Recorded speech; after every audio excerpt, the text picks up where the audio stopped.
देश की ताकत तीनों है महान, जवान, किसान और जनता महान। दिल्ली में चीनी कनेक्शन वाला बड़ा साइबर सिंडिकेट पकड़ा गया।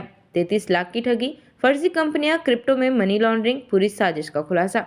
दिल्ली पुलिस की स्पेशल टीम ने एक बहुराज्यीय साइबर सिंडिकेट का भंडाफोड़ किया है, जो ऑनलाइन निवेश योजना का झांसा देकर देश भर के लोगों से करोड़ों रुपए ठगने में शामिल बताया जा रहा है। इस सिंडिकेट के तार चीन से जुड़े होने का शक गहराता जा रहा है। सबसे ताज़ा मामले में गैंग ने एक वरिष्ठ नागरिक को डिजिटल निवेश से बड़ा मुनाफा देने के नाम पर 33 लाख रुपए का चूना लगाया। 61 वर्षीय पीड़ित ने दिल्ली पुलिस में शिकायत दी कि एक ऑनलाइन स्मार्ट इन्वेस्टमेंट लिंक के जरिए उनसे लगातार निवेश कराया गया और मुनाफे का भरोसा दिलाकर पैसे निकलवा लिए गए।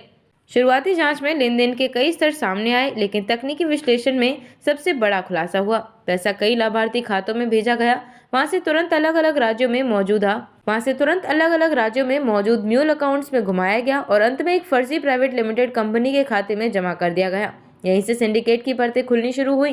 पुलिस जांच में फर्जी फर्म से जुड़े 2 नाम सामने आए, शिवम सिंह, फैजाबाद यूपी, लक्ष्य, दिल्ली निवासी। टेक्निकल ट्रैकिंग और ब्रेकिंग विश्लेषण के बाद पुलिस ने 19 नवंबर को लक्ष्य को गिरफ्तार किया। गिरफ्तारी के बाद वह तुरंत टूट गया और पूरे नेटवर्क की पहली परत सामने आई।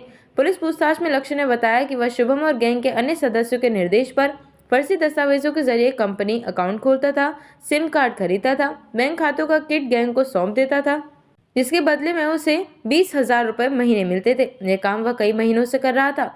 लक्ष्य से मिली जानकारी के बाद पुलिस ने शुभम की तलाश शुरू की। कई हफ्तों तक दिल्ली एनसीआर में सर्विलांस और दबिश चली, लेकिन शुभम बार बार सिम कार्ड बदलकर और ठिकाने बदलकर पुलिस से बचता रहा। अंततः शनिवार को उसे तिलक नगर से गिरफ्तार किया गया। शुभम की गिरफ्तारी के बाद पुलिस ने उसके पास से laptop, mobile phone, debit card, chequebook बरामद किए, जिनमें फर्जी कंपनियों और अकाउंट्स का पूरा डाटा मौजूद था। सबसे बड़ा खुलासा पूछताछ में तब हुआ जब शुभम ने बताया कि वह ठगी की रकम को पहले फर्जी खातों में घुमाता था, फिर उसे यूएसडीटी में कन्वर्ट करता था और अंतिम चरण में इस यूएसडीटी को एक चीनी ऑपरेटर को बेच देता था। इस प्रक्रिया से धन शोधन का चक्र लगातार चलता रहता था और ट्रेस करना मुश्किल हो जाता था।